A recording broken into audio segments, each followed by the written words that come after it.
I'm Kevin Liu. I will be the moderator for today's session. We have a panel of experts joining us today to shed light on this crucial topic and discuss strategy to tackle the growing challenging of online fraud and scam. Before we dive into discussion, let me quickly introduce our panelists we have today. First, we'd like to introduce Mr. Liu Yue, the Deputy Director of Security Research Institute from China Academy of Information and Communication Technology, the CAICT. Mr. Liu Yue is a distinguished research fellow hailing from China, whose expertise lies in the realm of internet governance, cybersecurity, internet critical resources, and information and communication technology policy. Next, we have Kel Beecher, the head of data at Spamhaus. Kel is an integral part of the Spamhaus project, where he has dedicated over a decade. His primary focus is in investigating and neutralizing the operation of malicious actors, ensuring internet users are protected from malware to spam and everything in between. And the next panelist we have Yuri Abraham, the Managing Director from Global Anti-Scam Alliance, aka the GAZA. Yuri is currently the Managing Director of GAZA, aiming to protect consumers worldwide from scam. He is also affiliated with scamadvisor.com, which serves as a global blacklist for identifying malicious websites. And the last but not the least, I'd like to introduce Bob Sonneville, currently serving as the Channel Sales Director at DomainTools. Bob has accumulated a wealth of knowledge and expertise in various domains, including DNS, network security, cloud security, etc., and DomainTools. Bob utilizes extensive background to assist the organization in comprehending the ever-evolving threat landscape, with a particularly focus on malicious online infrastructures. That's all the panelists we have today. Over the course of the next 90 minutes, we will be exploring various aspects of combating online fraud and scam. In the first 45 minutes, we will invite three of our guests, Yuri, Mr. Liu Yue, and Bob, to give a keynote speech about the global trend in online fraud, the progress of relevant law and the regulation in China regarding internet infrastructure security and the anti-fraud measures. And after that, the best practice for using technical means to detect and combine the network infrastructure used by the cyber criminals involving in the online fraud and scams. And after that, all of our panelists will engage in a 40 minutes panel discussion. They will provide their perspective, share their best practice, and engage in a dynamic discussion. We will also address questions from our audience towards the end. So please feel free to submit your query using the Zoom chat function. And please also indicate which guest speaker you would like to answer your question. Okay, let's begin by addressing the current landscape of online fraud and scam. Let's welcome Yuri to provide an overview of the recent global scam trend and the challenges we've seen. Yuri, would you please share your real point? Thank you very much for having me. Double checking, do you see my screen? Yes, we could. Okay. So my name is George Abraham. I have two roles. I run the Global Anti-Scam Alliance, which is a non-profit organization where we bring together policymakers, law enforcement, consumer authorities, and the cybersecurity sector and the commercial sector to share knowledge on scams and also define concrete solutions on how we can protect consumers better. And I run scamadvisor.com, which is a business-to-consumer brand where we help consumers check if a website is legit or a scam.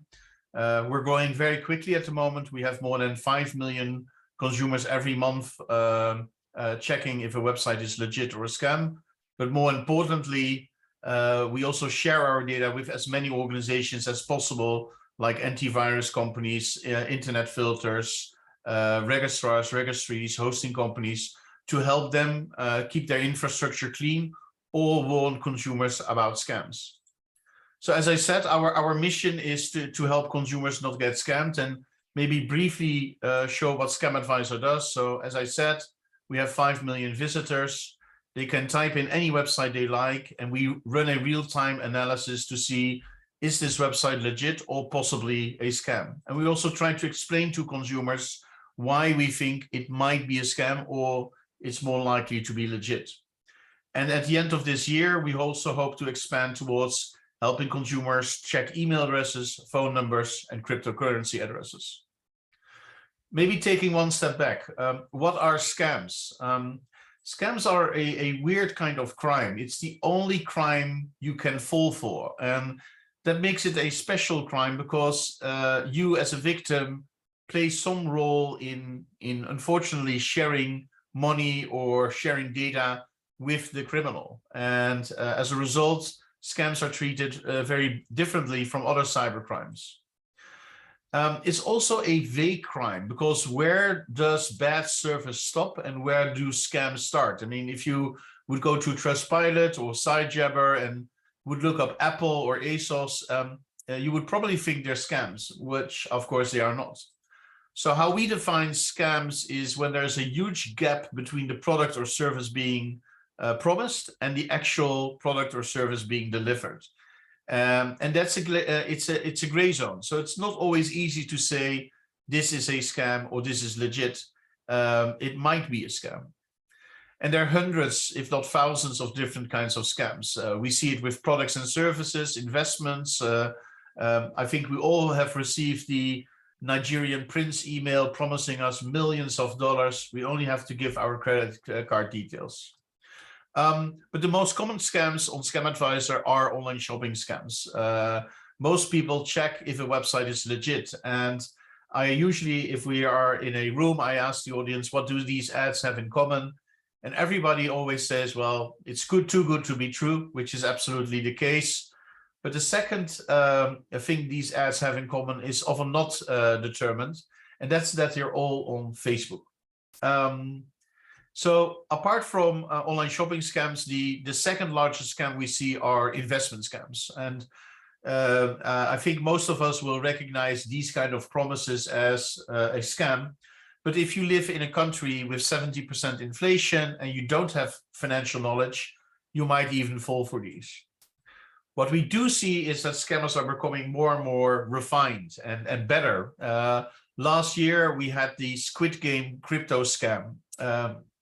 Many of you will know the Netflix series Squid Game, and a scammer conceived the idea of, made a promise online, we're going to launch the Squid Game, the Squid Game game. You can already buy the coins we're going to use in the game. And within 5 days, he was able to collect $3.5 million before Netflix was able to take down the website because they had nothing to do with it.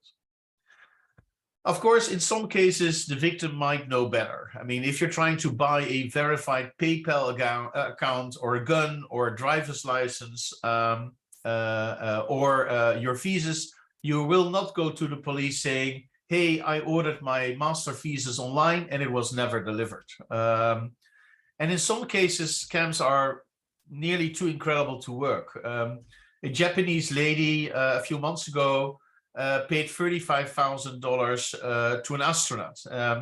She had fallen in love with this person and he claimed to be in space and he needed money to return to Earth.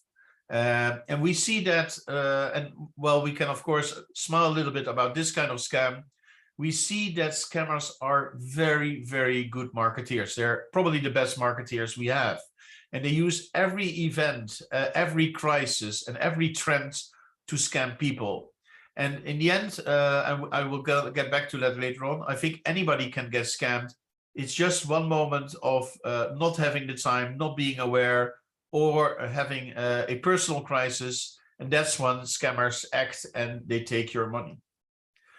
I often get the question, how big are online scams? And once per year, we publish our global state of scam report, where we look at 48 different countries and try to determine how much money is being stolen, how many people are reporting the scam to law enforcement, and what are the best practices per country. And as you can see, the number of scams and the money loss is growing very quickly. We estimate that last year, $55 billion were lost in scams. And this is only the reported number of scams, which is still a ridiculous number of nearly 300 million reports. We know that this is only the tip of the iceberg, because worldwide, we estimate that only 7% of all scams are reported. It differs greatly per country. Canada 5%, but we also know of certain countries, especially in Africa, where if you go to the police and say you've been scammed, the answer will be, well, that's your own fault, so you cannot report the crime at all. We also see now that in most, especially developed nations, scams are the first or second most reported type of crime. In the UK, 41% of all crimes reported to the police are related now to online fraud. And in Singapore, this figure is even 50%. So the seriousness of this crime is becoming bigger and bigger. We also see that scams are blurring. We see that in the past we had the romance scams where people were able to convince other people after 3 months or 6 months of communication that and building up often a romantic relationship that, hey, darling, I would like to fly to you. Can you pay my ticket? Or I am in the hospital. Can you send money because I don't have it? Those scams are changing. They're combined with investment scams where they, after 3 or 6 or even 12 months, say, hey, I made a great investment. Why don't you invest with me? And then the victim is slowly lured into the scam. First, he invests $50. He can get his money out. Then he invests 500 euros or dollars, and he can take his money out. Only when he puts in all his savings, the trap closes, the so-called girlfriend or friend is gone, and so is the money. And it doesn't stop there. We often see that victims are victimized again. On the dark web, they're selling the so-called donkey lists, which is a terrible name. But once you have been scammed in an investment scam, your data is being shared with other scammers, and they try to scam you again, often with kinds of money recovery services where they say, hey, we were able to retrieve your money. You only need to pay an administration fee or a performance fee. And of course, you never get your money. So who gets scammed? And there, the assumption often is that people with a low education who are stupid are getting scammed. That's absolutely not true. We've done several surveys amongst 5,000 consumers, and we see that actually people with a higher degree are scammed more often than people with a lower education level. And the reason is they take more risks and they're willing to gamble a little bit. And the reason why everybody nowadays gets scammed is that we are continuously being bombarded by email, text messages, and on social media. It's hard to open your computer without at least getting one scam message per day in your mailbox. We also see that the people who are being targeted is changing. It used to be mainly elderly people losing money in investment scams. That is rapidly changing. We see now that across the world, not only in the US, but also in Finland, Thailand, the Netherlands, China, younger people are scammed more and also are losing more money because they are taking more risk. And of course, they're also more online than elderly people. The big challenge with scams is that if you ask people, are they confident that they can identify scams? 76% will say, yes, I can identify scams. Unfortunately, of those 76%, 73% admitted that they have fallen for a scam. So there's a huge gap between the level of confidence and the actual reality.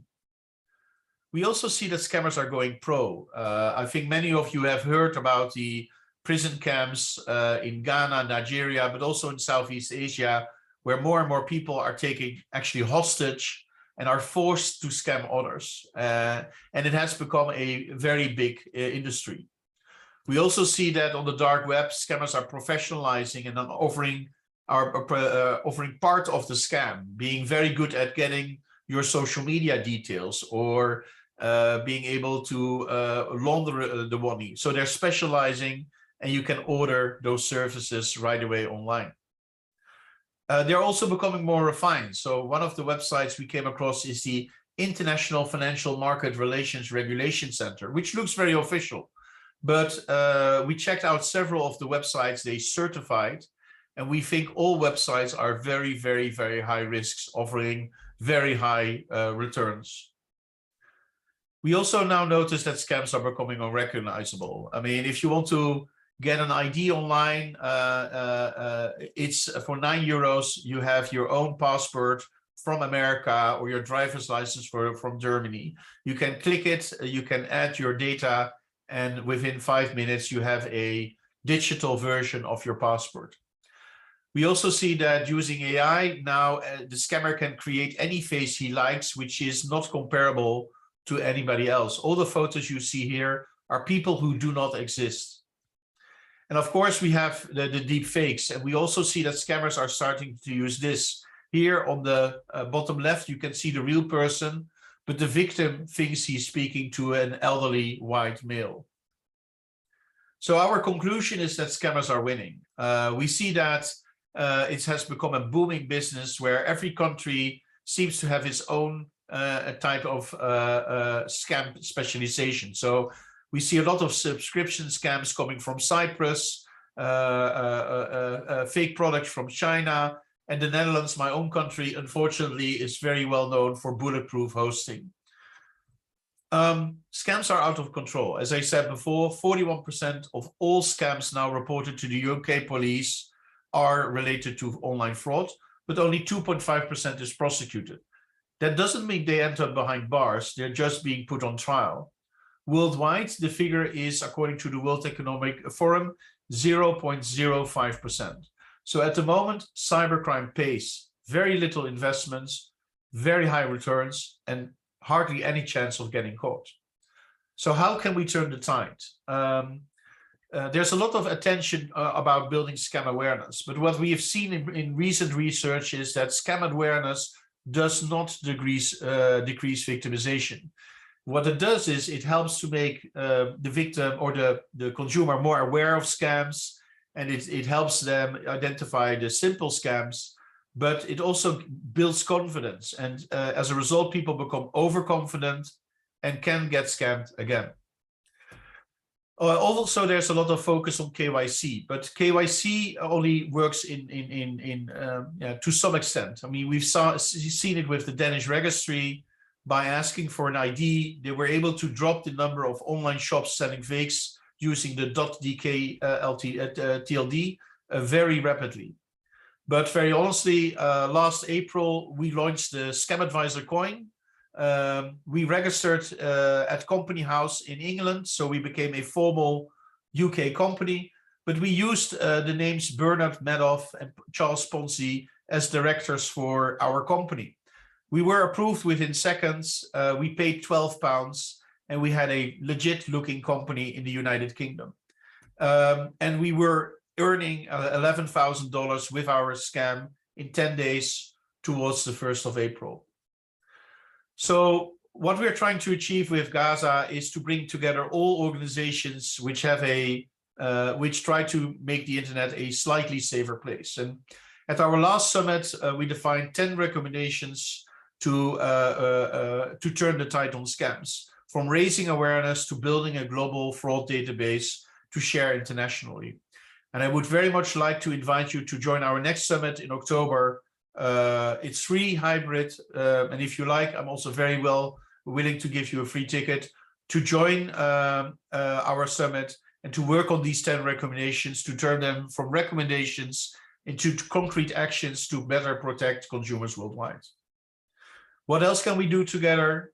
We share our data with over 100 organizations. So if you have scammy websites, if you have IP infringing websites, please share them with us, and we will distribute them also to our partners to let them take action towards it. And that can be registrars or registries. Feel free to contact us to see how we can work together to make the internet a slightly safer place. And with that, I would like to conclude my presentation. And Kevin, thank you very much for having me. Thanks a lot. Thank you, George, to highlighting those trends. As we have just explored the global trend in online fraud and scam, it is very essential to understand the legal and the regulatory measures in place to combat these threats.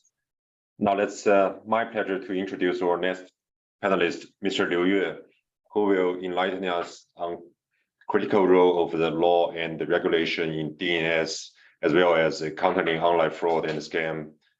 Please join me in welcoming Mr. Liu Yue. Thank you, Kevin. I'm Liu Yue from CAICT, China Academy of ICT, and we are a technical research institute in the ICT, and we also a think tank to the MIT in China, and also we play an industrial platform in ICT in China. So I'm very glad to be invited to join this event and to share some ideas on the DNS security regulation and the anti-fraud policy in China. As you know, the DNS is a very important system and also a unique identifier in internet. And the first field is for the DNS data registration. We have different levels from root, TLD, and second level, and etc.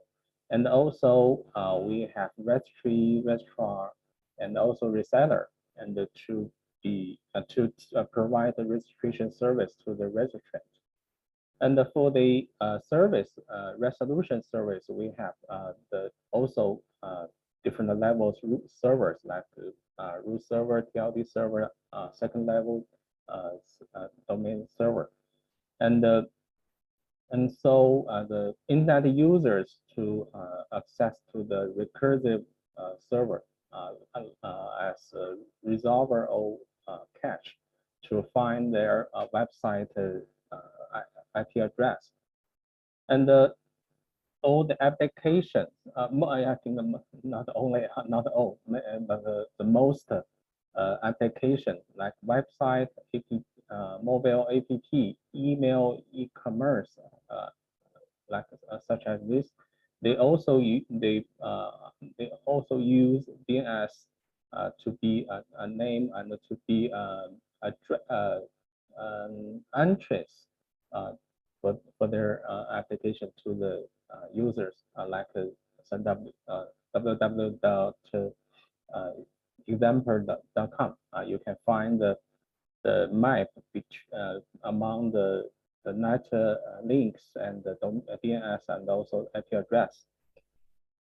So all these three fields we need to be DNS security issues, and also we can find the DNS regulation system in China. At the top level, the National People's Congress, they set up laws like for the cybersecurity, data security, personnel information protection, and also we will talk later in this event, anti-telecom and online fraud. And then under the Congress, the State Council, also the central government in China, they set up regulations for the telecommunications and the internet information service. And then MIT, they make the measures to the telecommunication service, and also in the key resources of internet, like for the DNS measures, IP address, and the ICP filing, and also the telecommunication services. And then the branch of MIT is the Provincial Communication Administration, and they are the branch of MIT to implement the measures and also the other law and the regulation. For the DNS, we have three rollers. Root server operator. This root server in China means mirrors of the site in the instance, and also registry in China, registrar in China, and they should get license from MIT. Root server operator and registry get license from MIT, and also registrar get license from the Provincial Communication Administration. And we also have the recursive service. It is a kind of value-added telecommunication service, and the MIT and also the administration will send the license to the operators. And all these internet critical resources and the telecommunication service, they improve the mechanism for the collaborative governance of DNS and IP and IP address and the ICP. So all these regulations is to realize well-coordinated development and the security and dynamic balance, promoting an orderly and continuous growth with the regulation and all the governance. And also the DNS security is on the application registration and the resolution in all these three fields. And we on the measures and regulation, they talk about the security on operation and information, and also the public means all social affairs. So like anti-fraud is belongs to public affairs, and we also took look at this security from the two views. On technical views, is to we need to use the trustable or the trustworthy technology to build up our infrastructures and the services and the applications. On policy wheels, we need to have a measure on risk management. And for all these three kind of security and all these two views on the DNS security is in accordance with the fraud anti-fraud issues. From some news, the statistics show that from April 20 and 21st to July 2022, relevant departments cracked 500, nearly 600,000 telecom and internet fraud cases, intercepted 2.81 billion fraud phone calls, and 3.36 billion text messages, and blocked 4 million fraudulent domain name websites.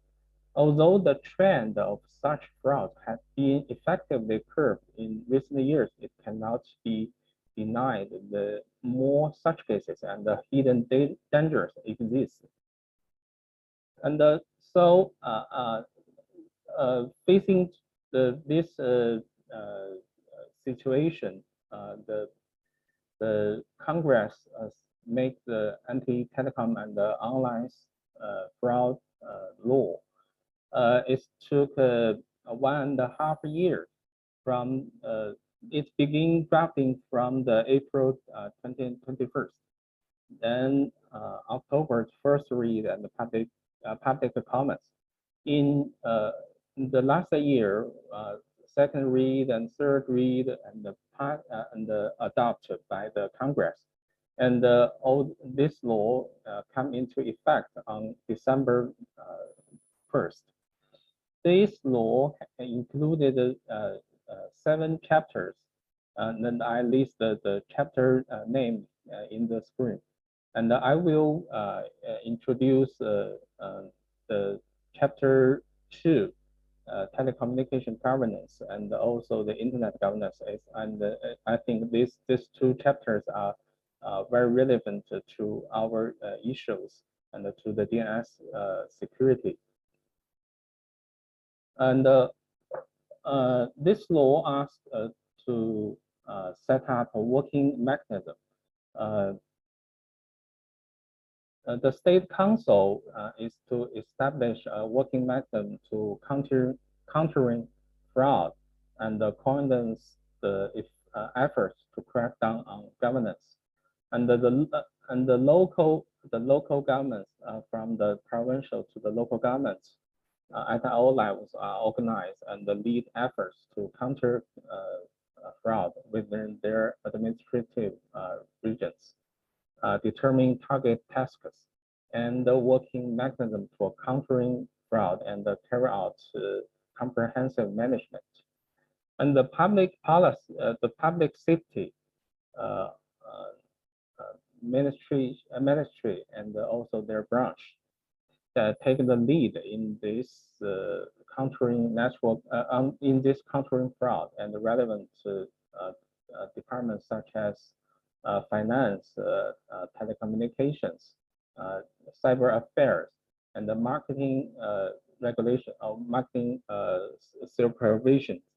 They perform their regulation entity responsibilities in accordance with their duties and are responsible for countering fraud in their respective industries.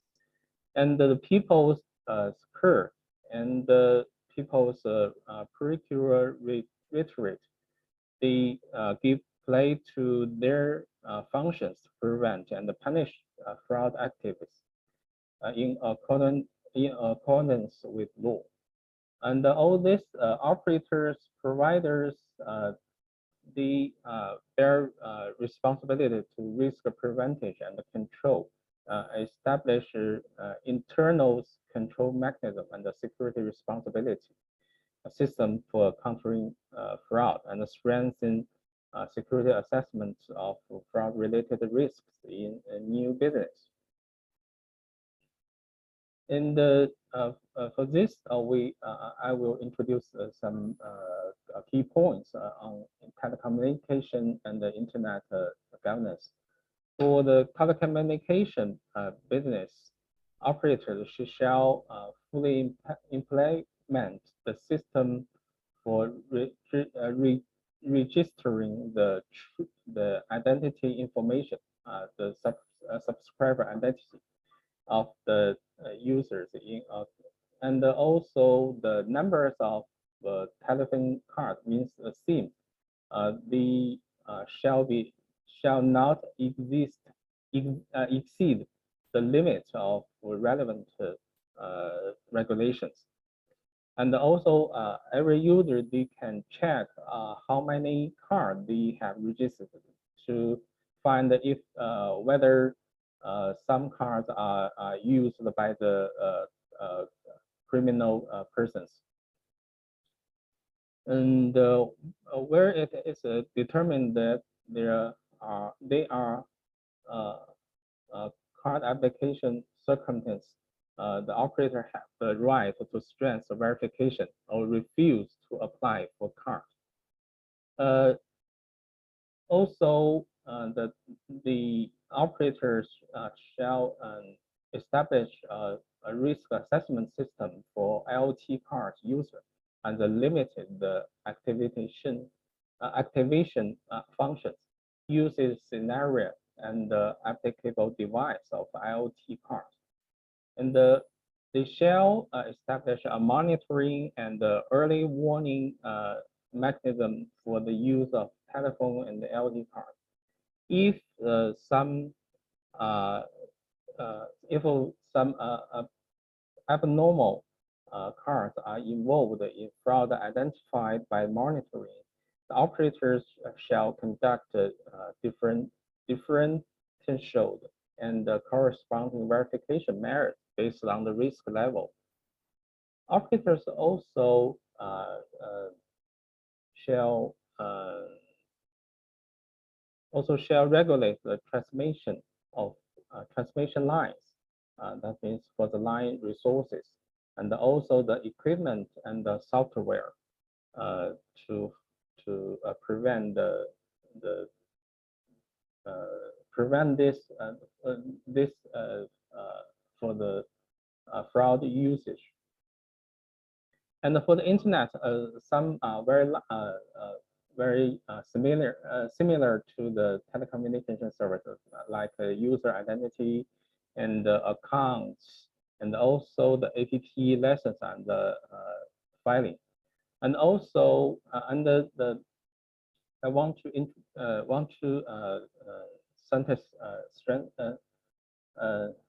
see the DNS resolution, DNS forward and the redirection, and also the net address conversion service. It's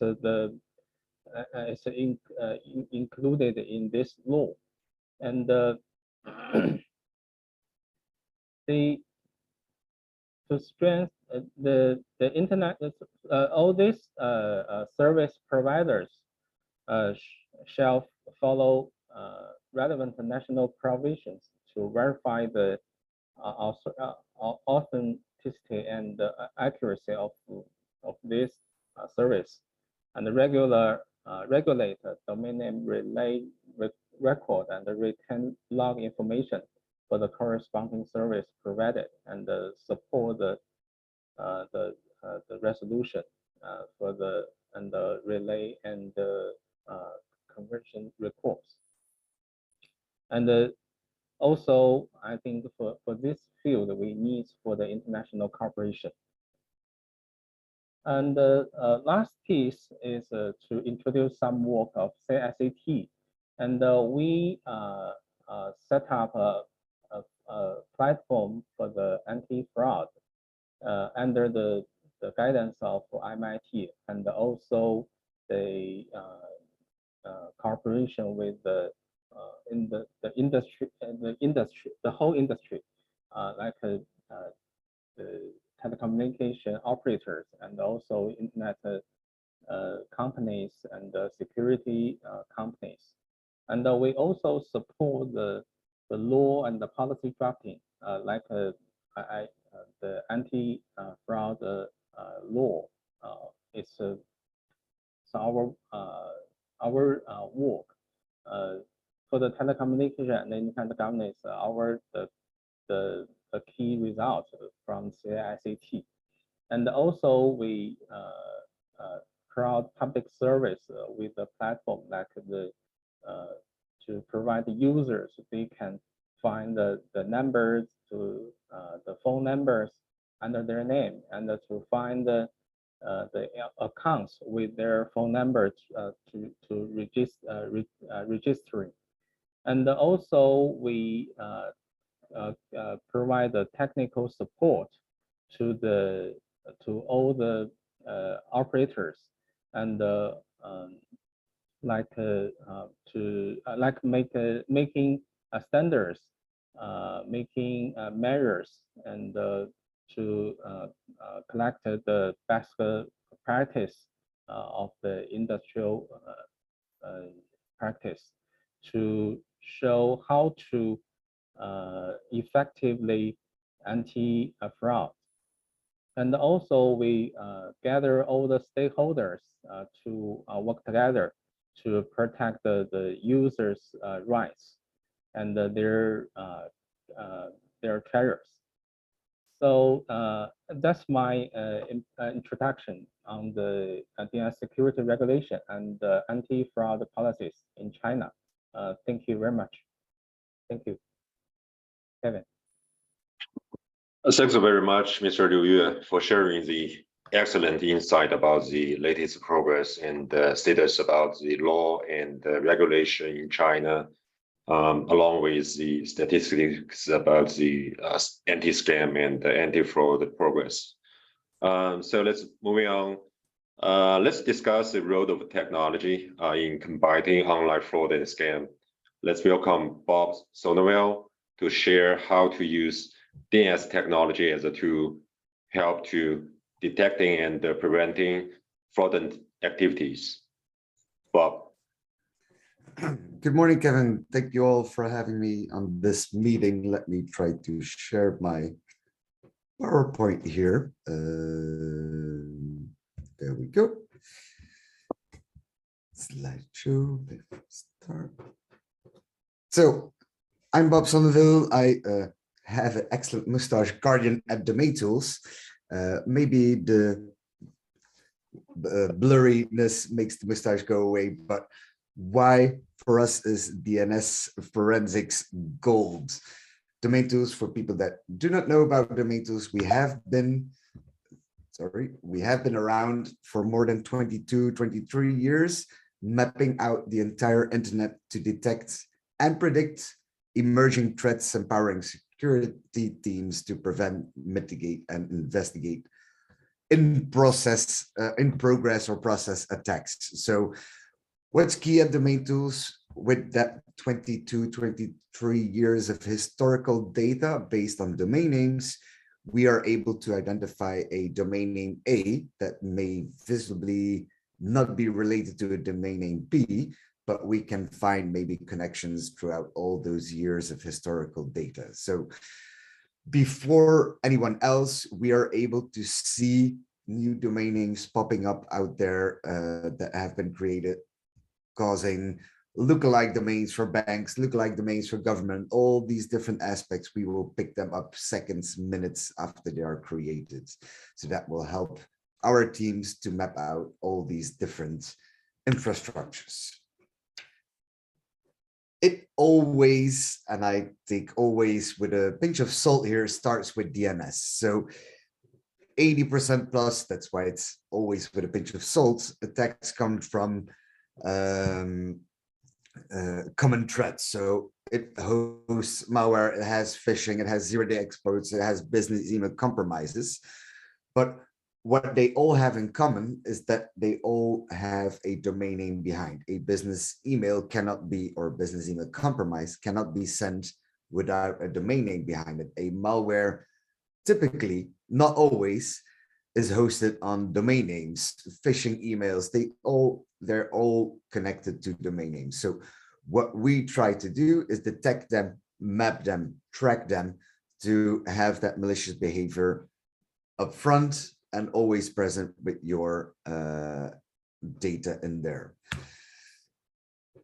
Domains convey intent. What is your quest? It is, if we're talking about phishing, lookalike domains, it's meant to fool humans. So phishing, waterholing attacks, whatever, you can see some very easy examples here with a double L like bluecross.com or Kaiser Permanente -log.com, very clearly phishing domains for people like us that pay attention to those typos. But a great example is it's a Latin A compared to a Cyrillic A, can be very difficult to spot in a domain name for anybody, even for myself. We can fall into that trap. But it's meant to fool humans. So we don't pay attention. We see a Facebook name.com and we're like, okay, this is Facebook, like, let's go for it.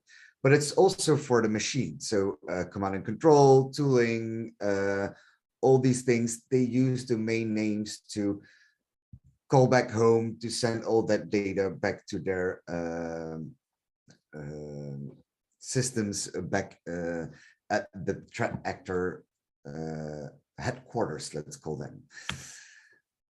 but they always carry fingerprints as well. So a domain name is a fingerprint on itself. Phishing command and control centers, they have fingerprints because they leave behind who has data, they leave behind IP addresses, they leave behind certificates, whatever you want. So, and it's also freshness. So what we, for example, typically do is to fingerprint a threat actor, not only based on the domain names that he or she created, but we will look, for example, in all the domains created at a certain date, all the domains that have been created at with a certain IP address, with a certain certificate. So all that information leaves fingerprints, makes us powerful enough to try to map out the whole infrastructure with a threat actor behind and try to figure out who it is. On the other side, what we will do is we enrich the domains. We put DNA in there. Like I said, we can, of course, have the domain name in there. That's our core business. But we would tell you the age, which registrar was used, which registrant sometimes has been used, name servers, IP address, scoring mechanism, because we will score each and every single domain name at the moment we've observed it for the first time. And as of that point in time, we will rescore that every single day based on 4 different categories. Proximity being one. Proximity is where we use our historical data set, like the registrant information, an email address, a host, a name server, sorry, to see if they're often used in bad neighborhoods. Our proximity score will go up. So it's a evidence-based scoring mechanism.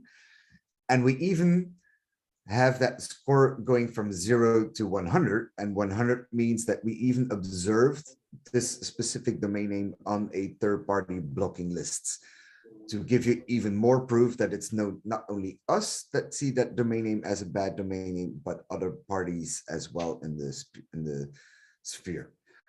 We have 3 other algorithms which are predicting the future behavior of a domain, because we find domain names globally across every TLD, seconds, minutes after it's created.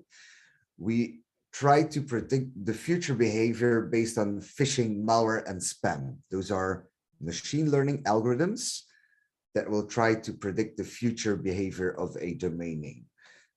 Very, very effective, rescored every day. We have about, I think, active domain names out there now are 390 million. But of course, with that 22 years of historical data sets, we have billions and billions of records on domain names. How do adversaries develop their infrastructure? And this is very key. This is I think the most important slide on the slideshow here is to know where you need to be active, where you need to pay attention. So our adversaries will prepare, choose a design scheme, naming, sourcing, register a domain. So will it be bob.com or will it be bob with 2b's.com? They will get it ready, choose, again, their name service, what to choose. They will operationalize it. So they will obtain an IP, has it provisioned in DNS, and configure their services, have a website behind, have a certificate behind, all these different aspects. After these first 2 stages, they will start to use it. This can all be within the same hour. This can all be in a month's time. This can be 6 months, because we all know that a lot of the domains, if they're very young, a lot of our filtering capabilities and anti-spam proxies, firewall will block young domains. So what adversaries could do is let a domain age for a couple of months before going to the orange section here and start phishing, start using the C2 communication, start exfiltration, etc., so that the domain is not 2 months old anymore, but 6 months, sometimes even a year. So it will fly by different filtering capabilities. But after that use period, and this can be, if you're talking about fast fish domains, this can be just a half a day, this can be weeks, this can be months, they will discard that domain, because a lot of people like ourselves have noticed this domain name. So we call it, we burn the domain name. So that means that it's not useful anymore because the domain name has been blacklisted everywhere. why I said this is key is because if you go to the left side of this diagram, you'll see the detection is late because they had used the domains, they have sent their phishing email, they hosted malware, they did whatever they wanted to do, and you can only observe what has happened, unfortunately. So you're unfortunately too late. Detection, of course, if you're able to discover domain names, lookalike domain names, malware campaigns in an early stage, once they are created, you can adopt that knowledge within your spam filters, within your proxies, within your firewall systems, and take a proactive step or a predictive step towards your defense mechanisms for your internal network or your own use or whomever you are protecting. So get ready on the right-hand side of the PowerPoint. And if you're on the left-hand side, it's late, but you can still help a lot of other people as well. Find the wolf, track the pack. So everybody knows domain names and threat actors are rarely lone wolves. So what we typically tell our customers, tell our peers, tell our community is that if you have one bad domain name that you know is bad, thanks to our knowledge and the 22 years of history, you can map out an entire infrastructure and maybe find 10, 200, 20 connected domain names or infrastructure of one single instance that you figured out on your IOC that you found on your network. So this will help create a more predictive or sensed approach to your network, to your defense in your network, sorry. Again, after it's spotted, did it hit me before? Or did it not hit me before? Because like I just mentioned, if it hit you before, you can use that single IOC that you discovered and try to map out the infrastructure. Did any traffic flow to other domains that may or may not have been on my list before? So you can use, yet again, another domain name to map out a whole infrastructure. It will give you alert on new registrations if you're automating systems like with a SOAR or a tip platform, Maltego, MISP, Cortex XOR, Splunk Phantom, whatever you have. You can get notifications of all these young or highly suspicious domains and get insights on a threat actor and their campaigns or what they are going to do. So block ahead again. If you have one IOC, enrich it with all the data, you can maybe find 200, in some cases, even thousands of domains connected to that same threat actor behavior. At DomainTools, because we have all that data, all that historical data, I can talk for hours, and we have so many different use cases, but a couple of common use cases, of course, is threat intelligence for all those teams that need to figure out all those indicators and find out more information. Of course, we're very well known in the forensics and incident response teams. We have phishing and fraud prevention. Again, you have one business email compromise coming in, enrich it with a lot of data. Maybe you find more domains connected. Threat hunting within the teams that are using us today to map out malware campaigns, find APT groups, find fake news campaigns, find human trafficking domains. All these things are very common use cases at DomainTools. Of course, we have brand protection because we find all these domain names so quickly. You could use, and I'll give you a sneak peek at our detect tool. Let's say I am a bank and I want to find out all the lookalike domains. We will use 15 different algorithms, hyphenation, bit flips, character swaps, Cyrillic alphabets to rewrite the word of or the name of your brand and find all the connect or all the lookalike domains, and you can take action immediately. and the application enrichment. Like I said, if you find one IOC, you can enrich all that data with DomainTools data and find maybe a hosted or connected infrastructure. There is a Q&A at the end. If you want to connect, you're of course more than welcome to connect with me via email, LinkedIn, whatever. But maybe as a sneak peek, what I was mentioning here, and new share, give it here, go to my Chrome here, share. So our Iris Detect platform is the platform to find lookalike domains based on a search term. I will use a very generic term. So if I want to find all the domains that have a variation of the word bank, again, hyphenation, 2Ks, Cyrillic alphabet, all these things, we will get you the list of all these domains currently discovered at this very single second. And you will see this is my local time here. I'm based in London today.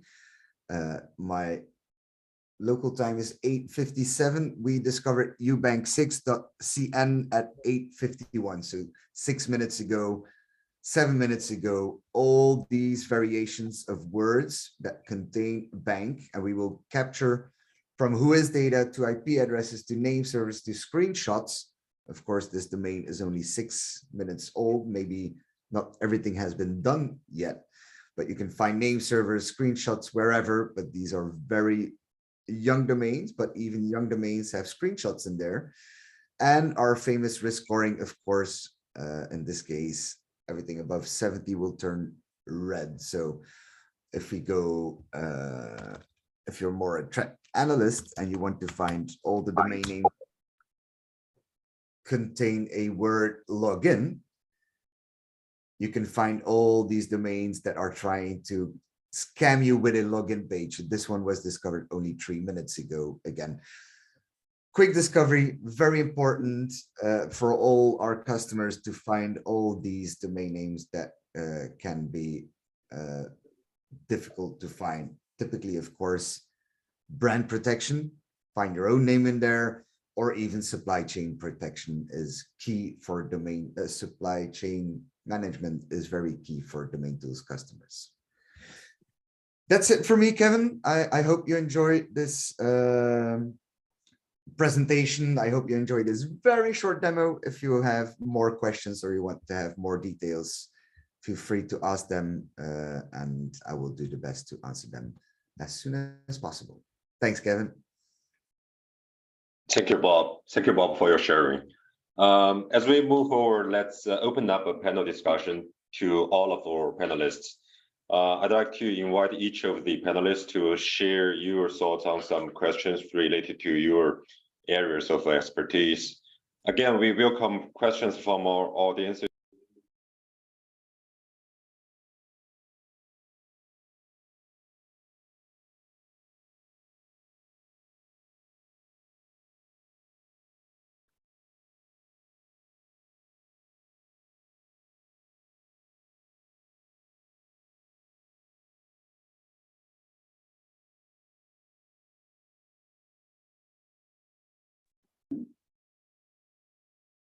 Sorry, seems I just dropped for a while. Can you hear me now? Yes, we can hear you, Kevin. Yes. Okay. Thank you. Okay, let's move forward to our panel discussion. And my first question is for Kel Beecher. Kel, like Bob just shared how to use the DNS technology and the data to aid in the discovery and identify network crime infrastructures. As we know that the field of the cybersecurity, the technology of block list can effectively defend against the security risks and network attack. So Kel, could you please share that in the anti-scam and anti-fraud purposes, what role can domain reputation services and blocklist database play in the mitigating the risk associated with the scam or the fraud of domain name? And how can these resources be utilized to enhance the security and protect against online scam? Yes, thank you, Kevin. So there's, the data that you might produce out of, what I would call DNS intelligence can be used in many different places. I think one of the most well-known ways of using that kind of thing is having a domain-based block list. Traditionally, they were used in email, but by now, I think it's over 10 years ago, the concept of a response policy zone was developed, where you actually apply that knowledge of what DNS labels you might find bad for various reasons to apply it in the resolver. So whenever anyone on that resolver tries to get to a name that you think is bad, you can intercept that request and rewrite it so that instead of going to whatever the bad name may be, you will prevent people from going there. And that is a super powerful way of using DNS reputation, domain reputation data to prevent various forms of online crime, fraud, phishing, malware, spam, anything like that. I think there's a second thing that can be pointed out here, is that it is, this is something where I think this sort of data is not used enough yet, is that it can also be used very effectively in at the registry and registrar level. So registries, registrars who manage domain portfolios for their customers or for a TLD can use this data to proactively go find problematic names, problematic domain names, and even use some of this data to at registration time to find out if a name that's being requested or being bought might be used for bad intentions. And like what Bob said, there's a lot of prediction you can do with this kind of data. It is there's so much richness in the DNS that can be leveraged to predict when things might be bad. And the great thing with doing this with domain names is that to use a domain name to do something bad, first you need to buy it, and first it needs to be registered.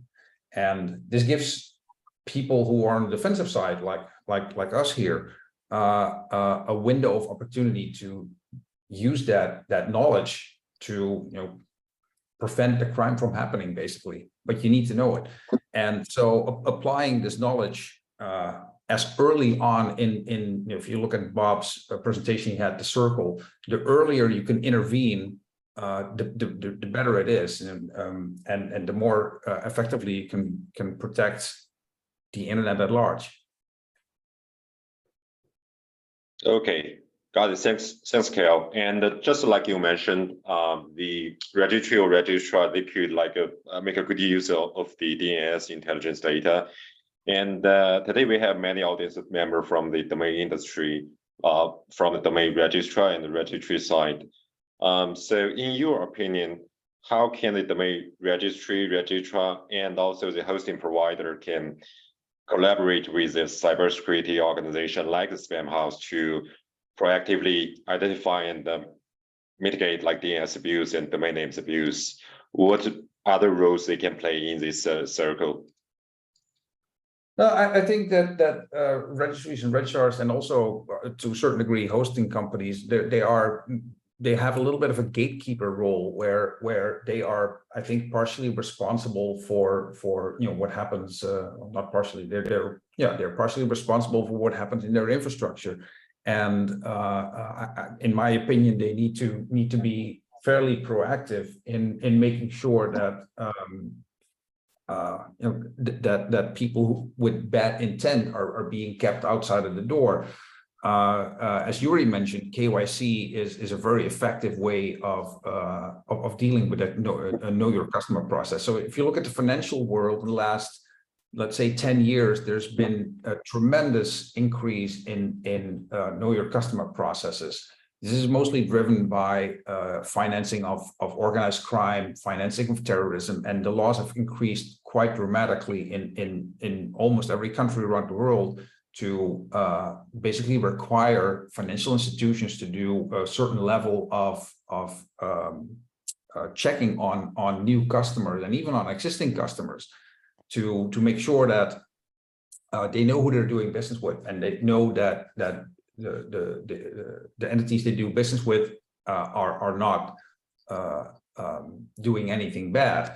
And I wish that the registries, registrars, it's mostly a registrar thing, in fact, but also hosting companies would pay more attention to that process. And as probably most of you know, the operating margins in both hosting and the domain registrar business are very thin. So it's a very price focused market where the competition is almost exclusively done on pricing, which means there's usually very little budget to add things like that. But I don't think we, as the rest of the world, should accept that just because they want to be cheap, we have to deal with all the fallout of these kind of businesses not implementing a rigorous KYC process.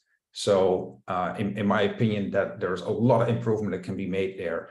And part of that KYC process is definitely looking at, if you're talking about hosting, if you're hosting something, you always will need a domain name. If you host a website or any sort of internet service, you will need a domain name or a host name at some point.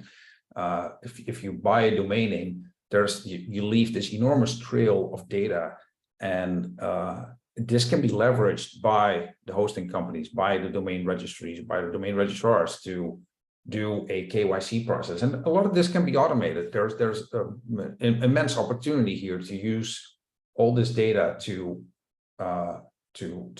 figure out which of the customers or the potential new customers are possibly problematic. Most of them will be good, and most hosting companies will usually only have good customers, but there's a great opportunity here to really, very early on in the process, sort of prevent a lot of bad things from happening just by looking at a couple of fairly straightforward things. And obviously, it will never capture anything and everything, and it will never prevent all bad things from happening. But there's a large opportunity there to prevent many things that are happening today from starting at all. Okay, thank you, Carl, for answering that. And my next question for you is more specific. And from your observation, what are the statistical insight on the average lifespan of a fraudulent domain name? For example, how long do spammers or scammers or online criminals typically keep this domain active before being identified or the domain being taken down? It differs quite a lot. So in the phishing corner, I think the lifespan of domains is shortened by quite a lot in the last years, and this is great. I mean, this shows that a combination of good regulation and a lot of data sharing by researchers and by security companies can actually have things be taken on quite quickly.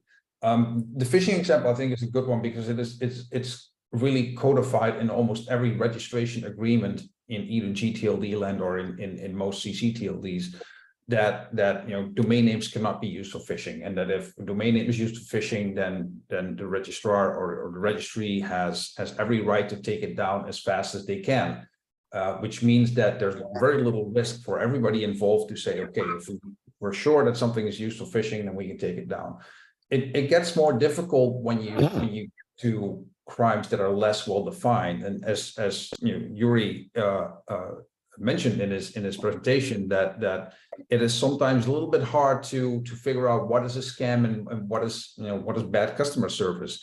So cases like that are usually quite poorly defined in the takedown procedures, which means that it becomes a lot more depending on how willing is the registry or the registrar to take action, how willing is the hosting company to take action, and how reliable are the reports that people get from, hey, this is something is bad, because there's plenty of reports that are being sent that are non-actionable.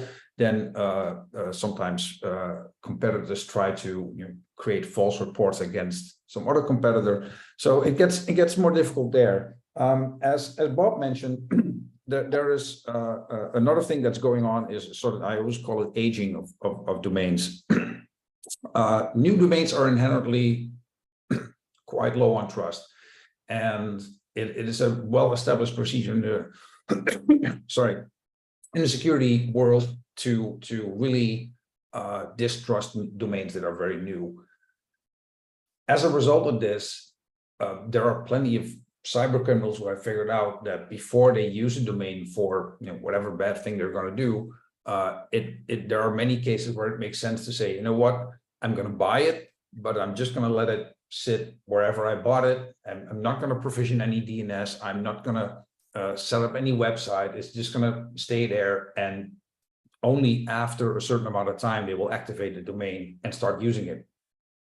Obviously, there's two sides to this. So on one end, it sort of dilutes the signal for newness. The domain starts accruing age, and you say, okay, yeah, it's not so new anymore, so maybe it's okay. On the other end, it opens the window for defenders like us to say, hey, this one exists, and it buys us time to assess if a domain is used for good or bad. Now, if a domain has a very infringing name, like it uses a well-known brand together with some sort of phishing-like action word in there, like brand name -login.com, then it becomes easy to spot, and the brand can say, "Yep, this is not us," and request a takedown. But if the domain name is completely non-descriptive, you can't really, you don't have the brand name angle to act upon. We've seen people age domain names for over a year and to get that sort of the first renewal on there, which is usually a good signal to say, so okay, somebody's invested in this domain name, they bought it, it expired, and before it expired, they renewed it to keep it going. Usually the older domain name is, the more often it's been renewed, you can say, look, somebody's keeping an investment going in this domain name, meaning it has value to them, meaning that it's usually a sign of good reputation. So by having a domain have this initial renewal cycle on it, it's a way to sort of get around some of the reputation systems. And we do see a little bit of a spike in domain names that are just past their first renewal, where being used for abusive registrations, for abusive bad things online. And this is purely because some people say, look, we know that if we use these domain names and they're less than a year old, we dramatically increase the risk of having them marked as bad. So once the domain names have a little bit of age, they can they see that the things work better for them. So it's all over the map. And there's also a big difference between I think between action, what I said, the better actionable cybercrime like phishing, malware, botnets, versus the sorts of things that are less well defined. If you look at the ICANN contracts for the contract between ICANN and registrars, fraud is phishing is very well defined and mentioned as a specific thing that you can take action on. For fraud and scams, it's much less so. So domains that are involved with that kind of things are usually live a lot longer. Thanks, Kel. That's make a lot of sense, and thanks very much for all the answers to the questions. And my next question is for Bob. Bob, like Kel mentioned, like some of the lifespan of the badness domain names can be very short, and so to discover the newly created domain name is a very meaningful job for taking proactive measure of anti-scam purpose or the anti-fraud purpose. So Bob, how many of the newly created domain name you discover on a daily basis? And do you have like roughly percentage that how much of the newly created domain name are used by the bad purpose, like the spam, online fraud, scam, phishing? I'm not sure if you have any like statistics can be shared with us, Bob. I don't have true numbers, but it's a great question. So let's take it a step back. So DomainTools have been discovering newly created domain names across the globe, across all TLDs, generic and or country code TLDs, for many, many years. So we estimate and can calculate this, of course, that we capture around 97% on daily average of all the domain names discovered. How do we calculate this? Very easily. We have day 1, day 2, day 3, and we see the ones that we catch on day 2 or day 3. That are the ones that we missed maybe on the first day they were created. But on average, we're around 97%. And I can tell you that .zip is now the most important TLD because there is nothing good going on in the .zip domain space. Nobody knows why it was created, but there's a lot of bad stuff out there. So if you ask me a percentage of bad domain names, I can tell you .zip, I think it should be above 95% of bad domain names. But it is a very, very difficult task to tell people or to make an estimate on which domain name or how many domain names out there are bad, because you have a mix of different things. You have phishing domains, which of course are trying to trick you in thinking I am Tommy Hilfiger, whatever, and buy clothes at my shop while I'm not Tommy Hilfiger. But you also have domain names that are, for us, 100% good, but are maybe compromised. And getting that into the equation sometimes is a difficult task. And open and honest, I don't know if we actually have a percentage of, we've got 390 million active domain names, 300 million are bad. Maybe, but I should ask. It's a good question. Maybe somebody can figure it out. What we should be able to, because we have our scoring mechanism, but that's for the smart people in my company to do. Yeah, sure, definitely. No problem. Thanks, Bob, for the answer. And my next question is for Yuri. And Yuri, Cal just shared some of the experiences from Spamhaus about how to utilizing the blocklist. And we know, like Gaza or Scam Advisor also maintains a global scam blocklist database. We also heard like data sharing is making a lot of the contribution to their database. So my question to you is, the Gaza or the Scam Advisor focus very much on sharing knowledge and database data globally. Why this is so important to you?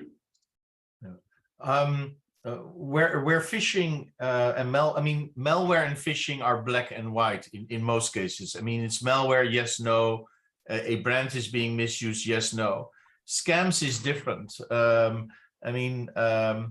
Many scammers use Shopify, which is an online e-commerce platform, to build a web shop. And within 5 minutes, you can create your own online store. They all use the same infrastructure. So you cannot use that information to determine if it's a scam. So we crawl the website, but we also rely on organizations like FBI, London City Police, Dutch Swiss Police, consumer protections, brand protections, to help us indicate, hey, this website is selling fakes, or this website is scamming people for investments. And that, by sharing data globally, it allows us to improve our algorithm. But it's also necessary because scammers nowadays are very aware that if they scam very actively people in one country, they become visible because you get consumers to report it to police and to review platforms. But if you spread your scam across 80 countries and 200 different websites, all doing the same kind of scam, then you remain invisible. That's the reason why we try to work together with as many organizations as possible to share data. Because if you add all the dots together across the world, then scammers become very visible. Okay, thanks for that. And my next question to you, Yuri, is apart from the data sharing, how can we fight online fraud and online scam better on a global level? We love people to join our association, the Global Anti-Scam Alliance. In the last summit, we defined 10 recommendations to how we can better turn the tide on scams. One is data sharing, but it's also raising awareness on a national level in a more structured way than nowadays. What we are pushing organizations and governments to do is make people cyber ready from kindergarten until the elderly home. It should not be a let's do a campaign in October to warn people about scams. It should be continuously and also specified to target groups. And that's just one of the recommendations. We have 10 recommendations, and if people are like to join us to help turn these recommendations into concrete actions in their country, very happy to chat. Okay, thanks, Yuri, to emphasize the importance of global collaboration and cooperations.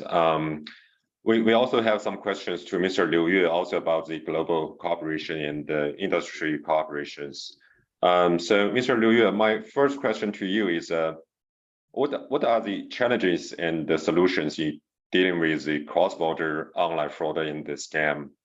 And considering the different legal restrictions and international cooperation required? Okay, thank you for the question. And I think it's very important to cooperate and collaborate in global level. And to my opinion, there is I think there are three main challenges in dealing with the cross-border online fraud and scam.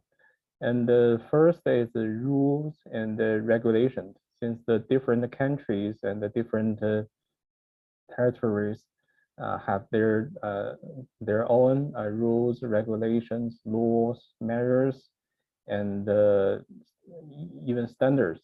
So we need to discuss and collaborate on the between the bilateral or multilateral to get all these rules, regulations, standards to be consistent with the global level. So I think that's the first one.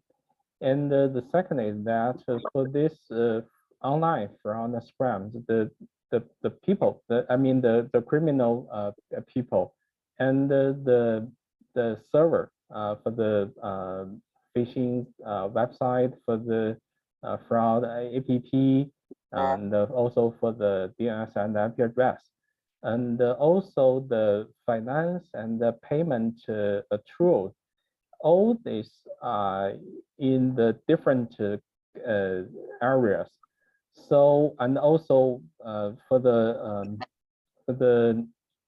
user, they cannot track all this people, server, and the tools, and also they can very hard to serve the how to say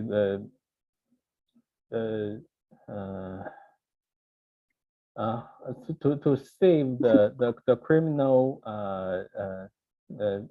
materials to the public safety administration. So, and also all this we need to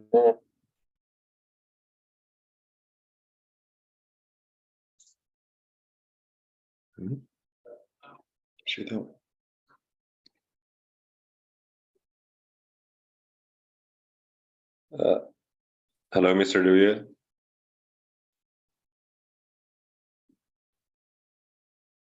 I think we lost the connection. Yeah, seems so. And let's wait for him for a minute to see if he can reconnect to our meeting room.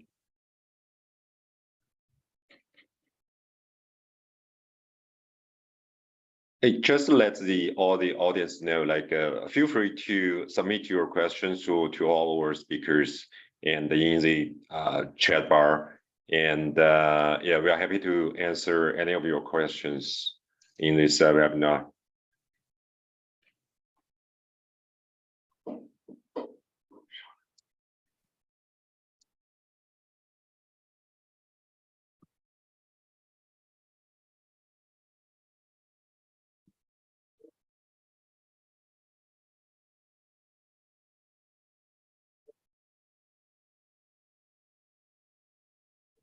Yes.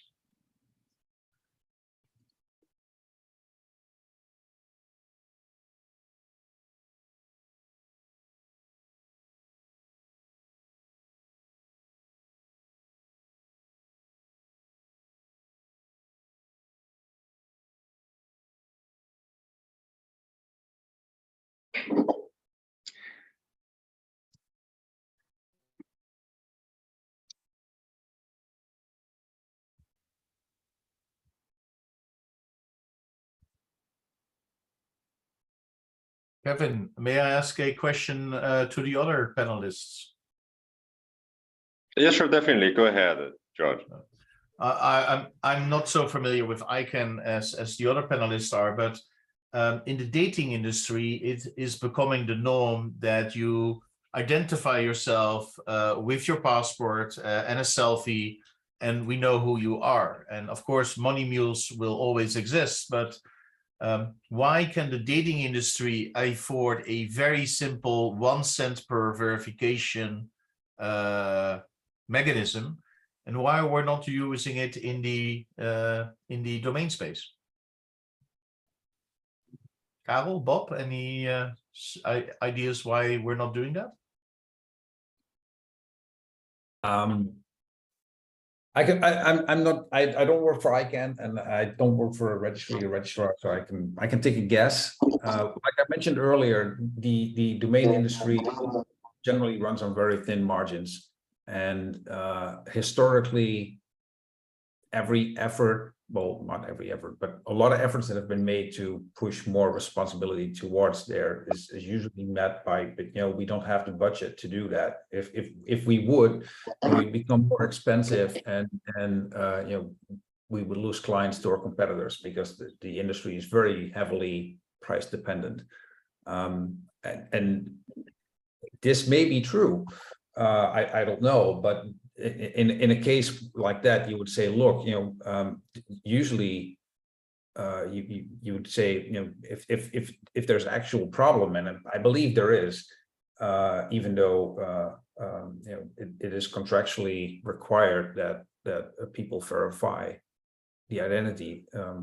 It doesn't happen a lot, and in cases where it doesn't work, usually the way it works in the rest of the world is that at some point, you know, a governing body would step in and say, look, if the industry can sort it out themselves, then we will impose rules to have it sorted out for you. And I wish ICANN would do this. I wish that there would be stricter regulations among the governing identity connecting to domain names. I think that would be great. But registries and registrars play a big role at ICANN. So yeah, I don't think it's going to happen soon. Thank you, Karel. Thank you, Rory, for the question, and Kel for the answer. I saw Mr. Liu join back to the Zoom meeting. Mr. Liu, can you hear us? I don't think so. I think he must have some problem in his devices. But anyway, like if any audience or panelists have any questions to Mr. Liu or any other or panelists, feel free to contact us, to send the email to us. We could deliver the question to them, and hopefully can help to get connected to them as well. Okay. Due to the time constraint, our webinar for today will come to an end. And thank you all for the panelists for sharing your valuable insight and engaging in this thought-provoking discussion. We're covering a wide range of topics and gain valuable insight into combating online fraud and scam. Once again, I'd like to express our gratitude to our panelists for their time and expertise. We hope that today's discussion has provided you with valuable insight and practical strategies. Thanks to everyone. Tomorrow will be the Dragon Boat Festival in China. I hope everyone can have a healthy and happier life. Happy festival. Thank you. Thank you very much, Kevin, for having me. Thank you, Kevin. My pleasure. My And pleasure. thanks everyone for attending.